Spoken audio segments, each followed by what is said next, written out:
আমরা যারা কন্টেন্ট তৈরি করি আমাদের ভিতরে কিছু নিমক হারামি লোক আছে বুঝছেন।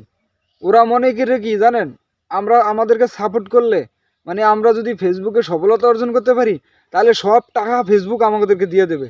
আরে পুরা কপাইল্লা হুমন্দির পুতেরা তো করে আমি কই হন, বাংলাদেশে 20 কোটি মানুষ বুঝছস, 20 কোটি মানুষ যদি কন্টেন্ট ক্রিয়েটর হয় আর যদি ফেসবুককে যদি ভালো একটা সক্ষমতা পারফরমেন্স দেখাইতে পারে তাহলে ফেসবুক 20 কোটি মানুষকে টাকা দেবে।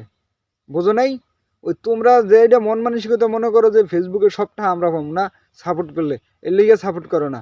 হ্যাঁ, আমার মধ্যে কিছু বন্ধু বান্ধব আছে, আত্মীয় স্বজন আছে, ভাই বেড়াদের আছে, ওরাও মনে করে কি জানেন, আমার সাপোর্ট করলে আমি যদি বড় হয়ে যাই তাহলে বেড়ে আমি মনে সবটা লয়ে যাবো। হ্যাঁ বেড়া, তোরা হয়েছে জনম পুরা কপাই দিলা বুঝছস। তো তোকে কারণে মনে করো যে আজ আমিও বড় হই না, আরো 5টা লোক মানে ফেসবুক থেকে টাকা ইনকাম করতে পারে।